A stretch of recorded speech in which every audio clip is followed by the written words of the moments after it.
Hello, welcome everyone to another edition of the Hispanic Patriot.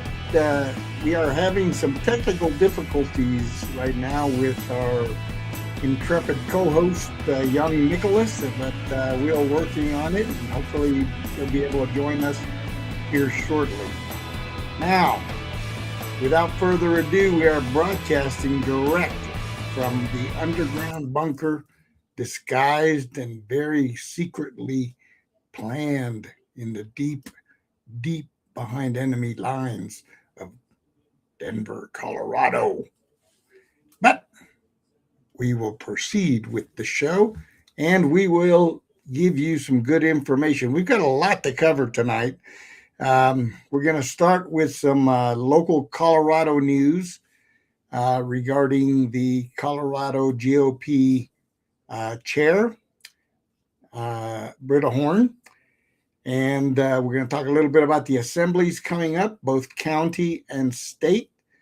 Of course, a lot of candidates vying for positions on the primary ballot, and we'll be talking about that. So thank you all for joining us tonight. And here shortly, we're also going to be joined by our good friend, Jeremy Goodall, to discuss the Brita situation and what's going to transpire here over the next several weeks. So a lot to unravel, and we'll talk. We're also at the conclusion of that local news, the Colorado news. We are going to be diving into the Joe Kent resignation. That's the hot topic of the day. A lot of people talking about that and the whys and wherefores and who's doing what, who's saying what.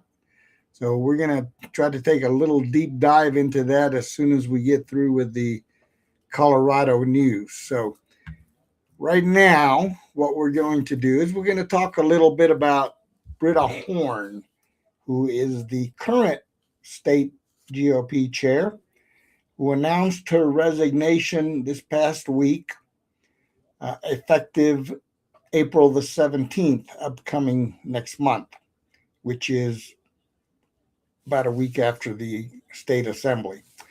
So at least we'll have some semblance of normalcy, the best that we can hope for in the current setup. We're going to see how that assembly transpires, who is successful coming out of the assembly for the primary. And this Saturday begins a series of county assemblies, including my own here in Denver. We will be having our county assembly where we will be electing delegates to go to the state assembly, as well as nominating candidates for various state and national positions. So that's kind of a little bit what's going on. Last week was the caucus. And depending on who you talk to, some say it was successful. Some were anemic in attendance, let's say. And the discussion continues about whether or not we should continue that method.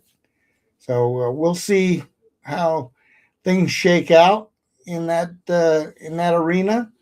But let's talk a little bit about Chair Brita Horn, who is I guess we would call her the embattled chair of the Colorado GOP. She has been under the spotlight for quite a while now. Some good, some not so good. I would say mostly not so good, in my humble opinion.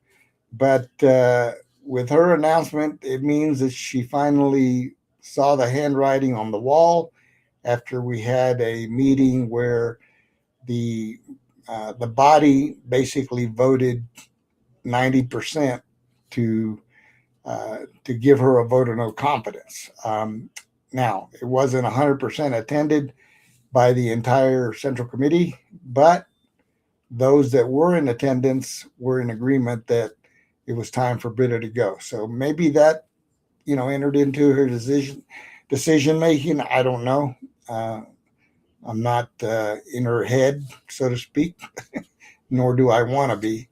But the situation is that she has decided to step down and allowed the time for people to get through the assemblies and the state assembly, and then we'll see how we go through electing. We're gonna have to elect a vice chair um, and a regular chair. So let's see if Nick is ready to join us. We're gonna go over here and see if there he is, our good friend, intrepid co-host Nicholas Hello, Rossi. everybody. There he is. All Yeah, right. absolutely. So that secret insight to the show, actually. Every time Hugo refuses to increase my pay, I'm a little bit later every time. I don't think he's noticed yet, but I think we'll all get there eventually. This is how millennial hustle works, folks. So how much is 2 times 0? As long as we're not dividing by 0, I think we'll be okay. Now that's a really old joke, right? Not really old joke at this point, unless you consider young old. Yeah. So as I was saying, we're talking a little bit about Brita, waiting on Jeremy to join us here briefly, and we're going to talk a little bit about what's going on with the election of the vice chair, and that's sort of the first thing on the agenda. And I'm hearing different information, but I did hear a date of April the 2nd as the date that we're going to be doing the election for the vice chair. The date they get it together. Did you receive a call for that? No, but we could absolutely do some Hispanic Patriot research right this minute. Yeah. To see. So I told Jeremy I didn't receive one either. He says that it went out early in the month. So I don't know. We'll have to see. I'm taking Jeremy's word for it because he's in the know, and he's also going to be involved in the election of the chair, the vice chair, and the chair. So, indeed. And I did a little bit of combing, and as the famous movie Spaceballs quote goes, "We ain't found you know what." No email, no call. I got no call neither, Jeremy. So I agree with you. All right. Well, we'll have to do a little bit more exploring on that, but that would make sense as far as the timeline is concerned, because the effective date of the resignation for the previous vice chair was February the 28th, which means that the election for a new vice chair has to take place within 40 days of that date.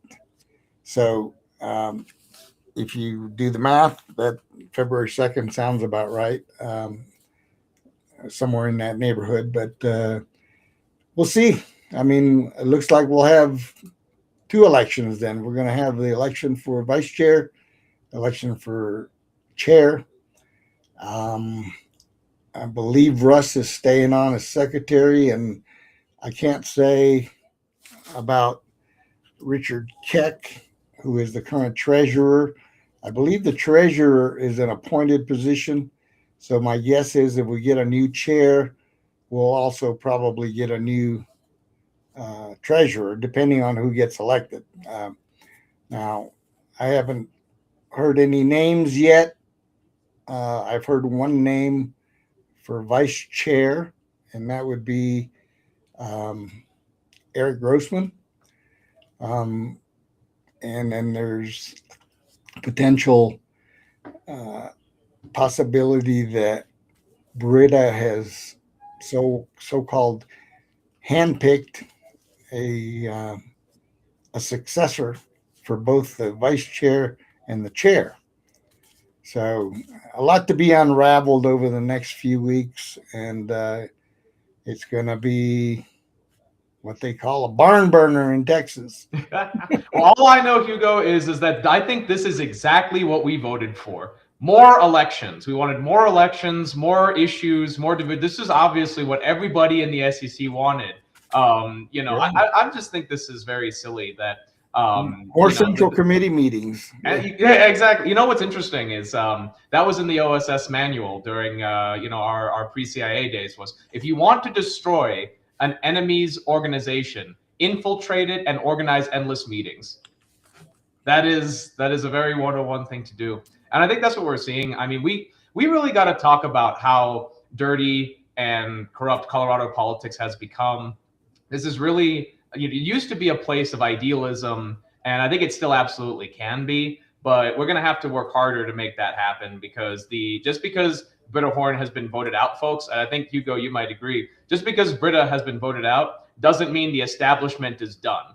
Doesn't mean the establishment has surrendered. Doesn't mean anything. Just because, the head is gone doesn't mean anything. We see that with Iran right now. We're still doing what we're doing, even though we've taken down so much of their leadership.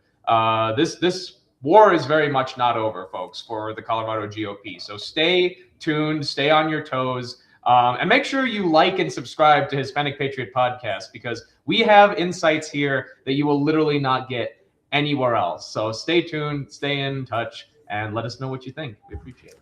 Yeah, it looks like Jeremy is having issues with the link I sent.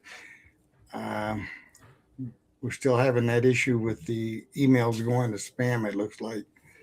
So I don't know. Everything important goes to spam. Just ask the Hawaiians. Well, they would probably say everything important spam goes on. Little fun fact, people like spam in Hawaii. There he is. I think he just came into the picture. Is he wearing a Hawaiian shirt by any chance? No, he's not. There he is. Hi, Jeremy. Hey, how are you guys? Very good. Well, we were just talking about the intrepid outgoing chair and the saga coming up with 2 elections now, vice chair and chair. Mm-hmm. And Nick hasn't received the call either. So there's 2 of us here that have not received any call. So I don't know what's going on with that. Who did the call come from? I believe it was actually communicated by Brita herself, although it didn't, as I recall, the subject line didn't read chairman's call for special meeting or something like that. It just was like chairman's update or something, and was included in the body of that.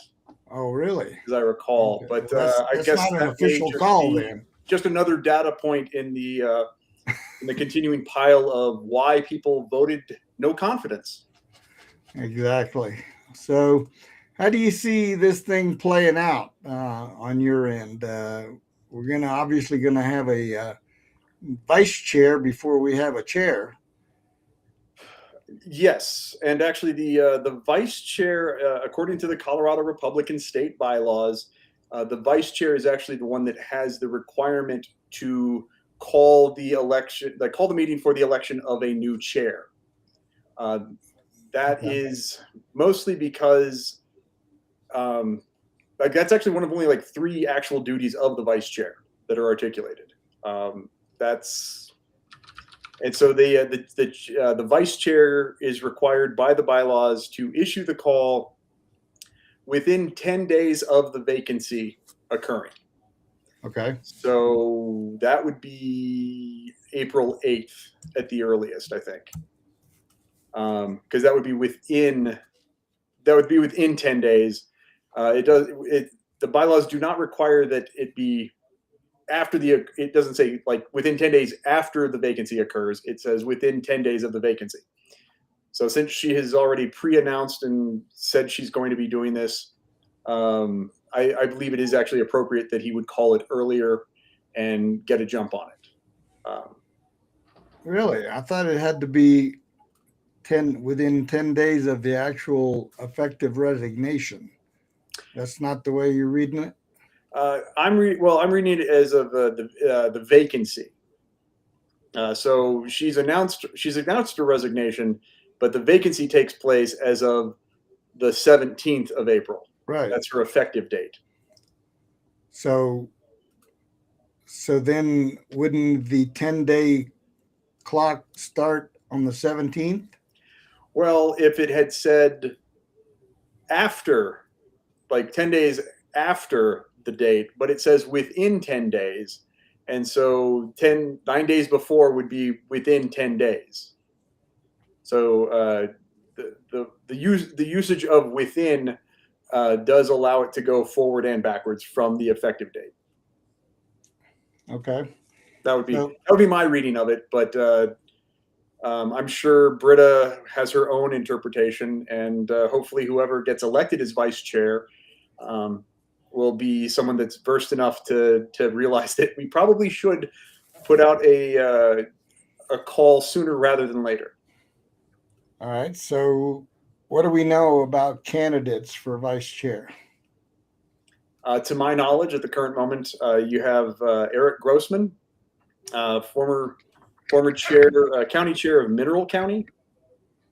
He's a solid conservative guy. He's also highly capable. Runs productions and was actually he actually worked with Dave Williams to run the last county assembly in Pueblo 2 years ago, and so that would be my choice. I believe I've also heard that Shanna Black, who is deeply tied with Brita and the outgoing administration. She was also a staunch defender of Todd Watkins, who was the gentleman who called the Brighton meeting. So she's really part sort of of the coup started crowd. this whole hootenanny. Yep. So she's part of the coup crowd then. Very much so. Okay.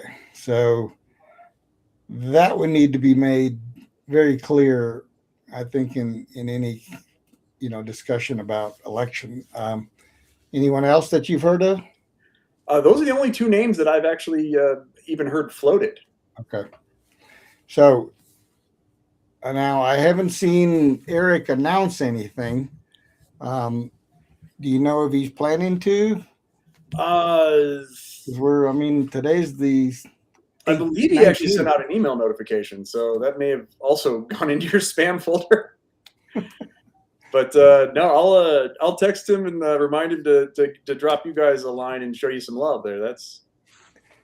Because it's an important thing. If it's going to the Central Committee email list, I get pretty much all of them. I did not see. Now you said that she buried the meeting announcement in the other email, and sort of in the body of it. Yeah, there was quite a few things I think she brought up. That would mean that it's not really an official call.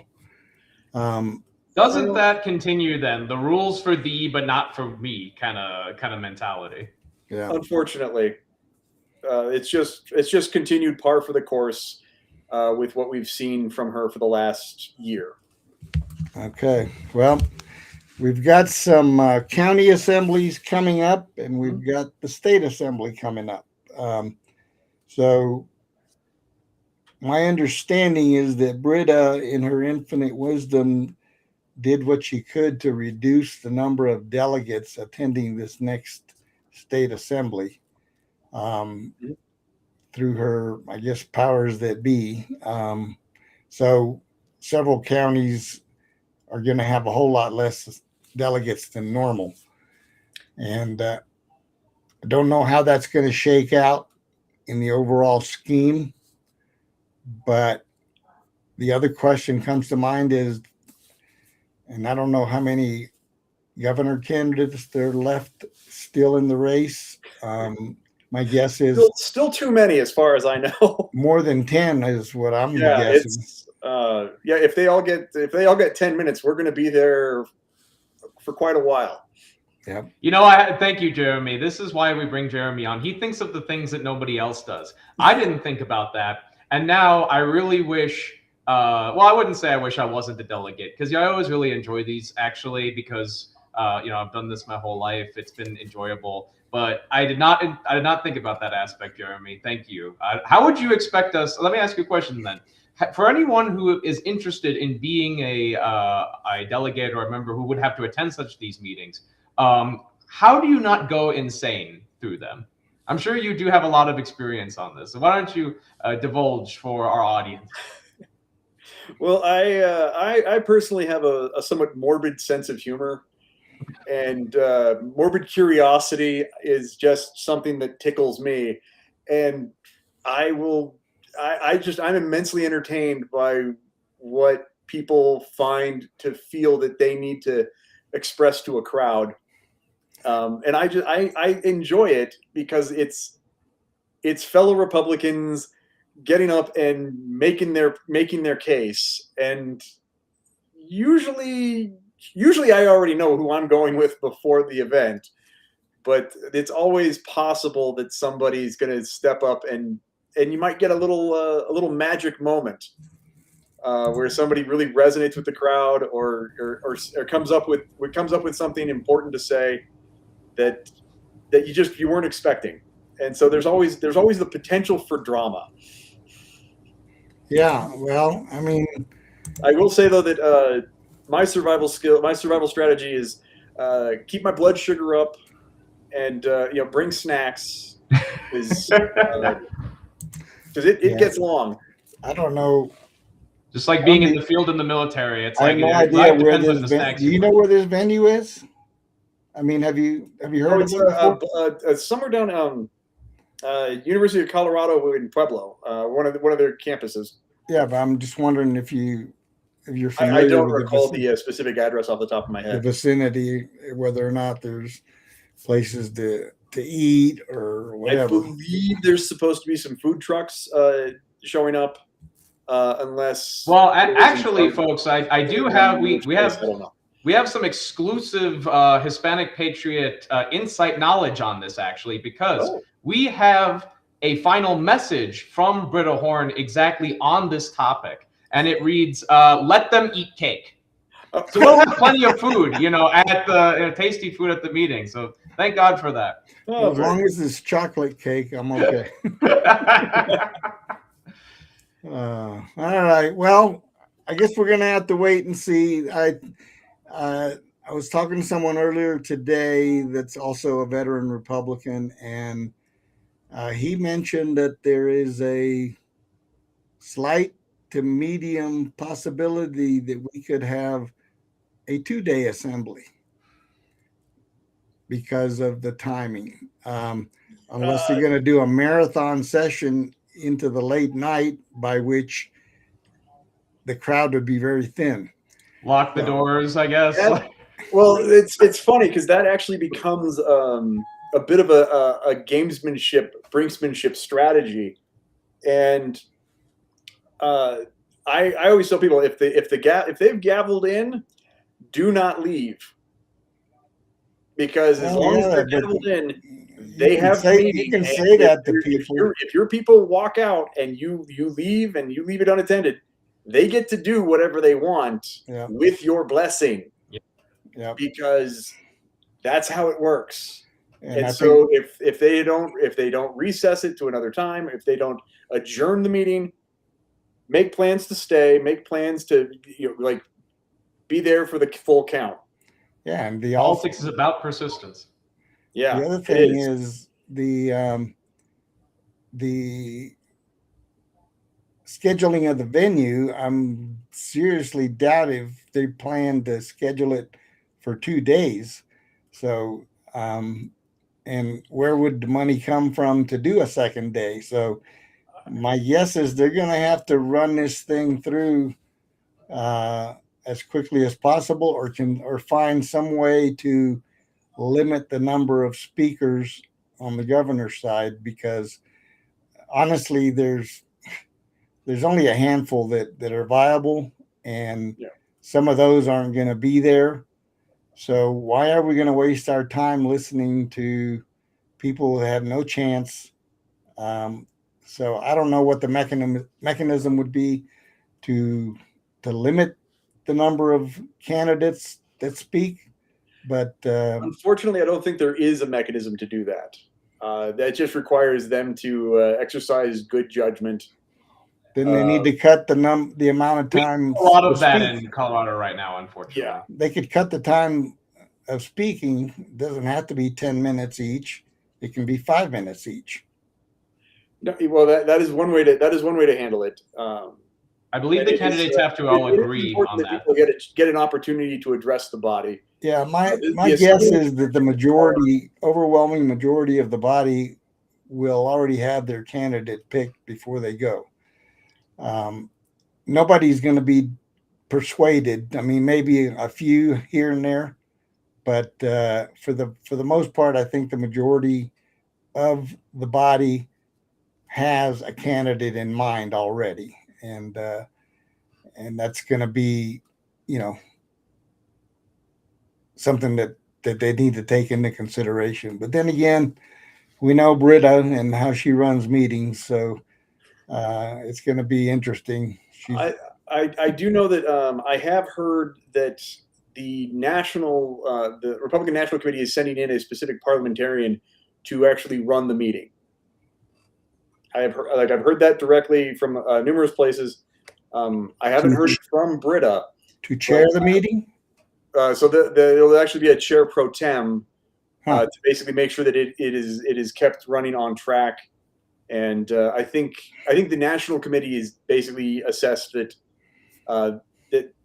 that there's too much of a risk of creating significant legal fallout if Brita is allowed to run roughshod and try and assert her opinion all over the body again, which is what she's continued to show that is apparently her modus operandi. Mm-hmm.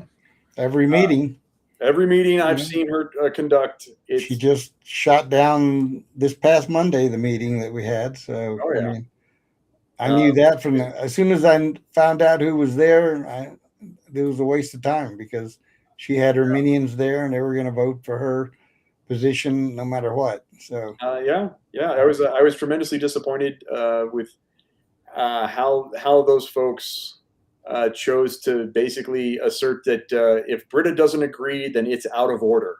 Yeah. Yep. And I think that's I thought it was really interesting that Brita was actually overruled by her own parliamentarian that was numerous times. Like series of moments. It just shows that if she's not willing to listen to paid advice, who's she listening to? Yeah. But, all right. Well, I guess we'll soon find out how things shake out. I hope that we can get a good vice chair first, and then proceed to electing a new chair. But if we get the right vice chair in there, then we'll have at least some semblance of normalcy until we have a new chair. Well, I do have a bit of a self-interest on that particular hope and question. I am officially announcing. I believe I'll be sending out the email tomorrow that I will be throwing my name in for consideration. All right, we got breaking news on the Hispanic Patriot Podcast. Yes, we do. You guys are getting to break the news. All right. And we're happy to do so, Jeremy. Absolutely. Yeah, so here it is, video of me saying, yes, I am running. All right. Well, that's good news for sure. That's some of the best news I've heard all week. Yep. Well, I appreciate that, and I appreciate the work you guys do. So we're going to have you back on an interview as a candidate for chair. And that would be. I look forward to it. And grill you with all the questions that we have. But also the right assortment of herbs and spices. So don't worry. The grilling will smell very good. Well, I know. Well, I would appreciate. I think anyone that's getting into this should be willing to answer some tough questions. Yep. Because this is this party is in trouble, and if we don't go with vision, a vision for a better future, a better party, if we don't address the dysfunction, if we just continue to pursue vendetta, then it's an eye for an eye leaves the whole party blind. Exactly. And we need to basically figure out how to negotiate and work this together, because November's coming and the Democrats are not sitting still. Yeah. They are madly working. I did hear from the grapevine that the Democrats are not much better off than we are as a party. I noticed as well on that note, the Democrats have more candidates petitioning around their own caucus than they in this cycle alone. They have more guys petitioning than they have in the last 15 years combined. It is an absolutely astounding number of Democrats that have pulled petitions and are attempting to circumvent their own party assemblies and caucuses. And that is actually something that I have a little bit of insight on, because as many of you know, coming from where I do, I have a lot of Democrat friends, a lot of left-wing friends, and they primarily have issues with their leadership, with being shut out of the video caucuses. As we saw from the video meetings we've had in the Republican Party, they are easily controllable if you really want them to be. So it seems like there is a big split between old and young, rich and poor in the party. And when I say the party, I mean Democrat and Republican. This is happening everywhere. And we'll see if this is the year that it breaks. And if it isn't, it's going to break, because the more young people feel disenfranchised from the political process, the worse this country is going to get. I'm just saying it right now. We need to make sure young people have hope in the process, that it's fair and isn't just about the person with the most money. Otherwise, this country is in for some very rough times. Yep, I agree 1,000%. All right. Well, we shall see what shakes out. Thank you for joining us for this brief discussion. We're going to jump over to the hot button topic of the day, which is the Joe Kent resignation. So we can't believe it. Can't you believe it? We'll talk to you soon, Jeremy. All right. We'll be in contact. Thank you so much. Bye-bye.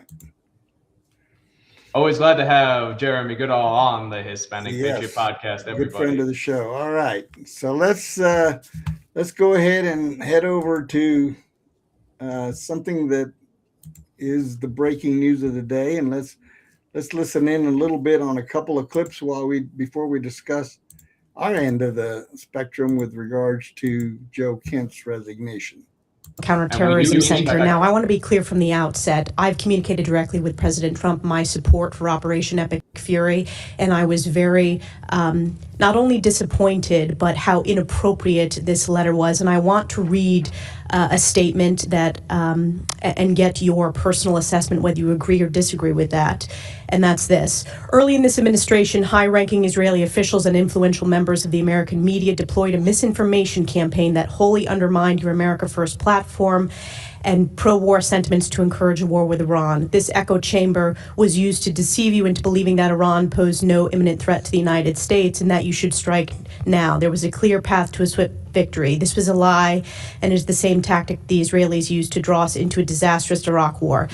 Now, I cannot say how much I disagree with that statement. Do you agree or disagree with what this letter was put out by former Director Kent?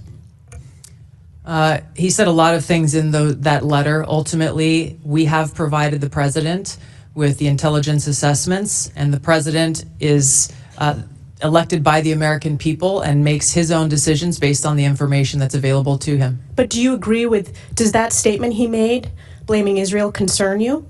Yes.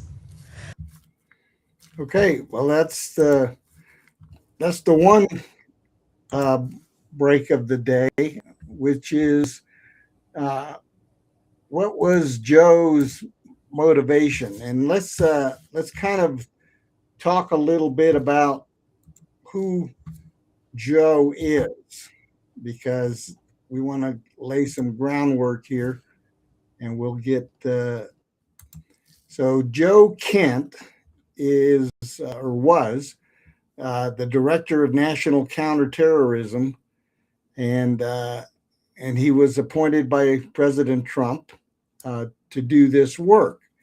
Now, Joe Kent has, quite a record of service, from battlefields to the ballot box. Joe Kent's journey as a warrior / turned politician. His early life in Oregon, enlistment at 18, Ranger and Special Forces career post 9/11, multi-Iraq deployments, transition to CIA work, the tragic loss of his wife Shannon, and his entry into politics as a MAGA-aligned candidate challenging establishment Republicans. He appeals to veteran military type people, but his focus was he had a Senate confirmation in 2025. Prior to that, by the way, he did serve in the House.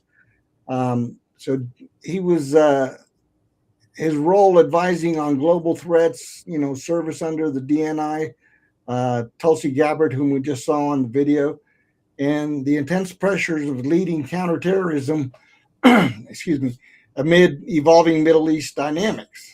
So, what do we think about the resignation, first of all, and what I'm calling a rebellion? Because once I found out he was connected to Tucker Carlson, who, in my opinion, has gone off the deep end. I used to, really like Tucker and a lot of the things he was saying, but he has been exposed now as an anti-Israeli talking head, along with some others. And so the fact that he resigned and then immediately his first interview is with Tucker Carlson tells me something smells. What do you think? Well, I think I have a little bit of, a little bit of unique insight into this because, most of my friends would be considered far right, just like Joe Kent. A lot of young people, young men especially, are questioning, if not openly hostile to our alliance with Israel. And I sort of try to take a nuanced view at this because I absolutely oppose the United States being submissive to any country. I mean, we should be the dominant force in any negotiation, any relationship. We are the republic. We are the big brother of all Western countries because we're supposed to be the culmination of Western countries. And the question I think really boils down to is actually kind of civilizational. These people don't see Israel as part of the West. And there's a lot of Israelis that don't see themselves as part of the West. But I think that this is my main argument. I think people just ignore the Gulf states.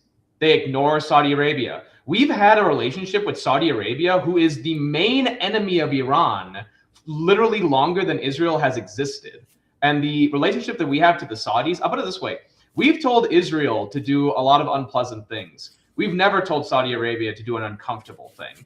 So when people talk about Israeli influence, I think they're ignoring the wider triangle of Judaism, Sunni Islam, Shia Islam, and the burgeoning nationalism in places like Syria and it's always been in Jordan, which says we are Arabs, we are this and that, but we might be different religions, but we're all one country. This is like a very popular ideology. It was in Egypt. It actually was the ideology of Saddam Hussein and other people like this, just radical kind of left-wing nationalism. So when everyone just puts it down to it was Israel, it annoys me because while the Israelis are a component, they're not the only ones. And I think Joe Kent leaning on that in his resignation, I think he just didn't want to be tied to what he sees as a war that he doesn't want to be a part of, which is fine. Just be an anti-war beatnik. You can do that. There's nothing wrong with that. But I don't understand why he has to couch it in anti-Israel rhetoric unless he just considers it cushioning the blow. I don't think that's the main reason he resigned. I think he just doesn't want to be connected to the war. Right. Well, I want to play this little clip about with a couple of parts about his resignation letter that's being read by Sean Ryan, who is actually a friend of Joe Kent. But I'm not sure how to read Sean Ryan's point. I just want people to listen to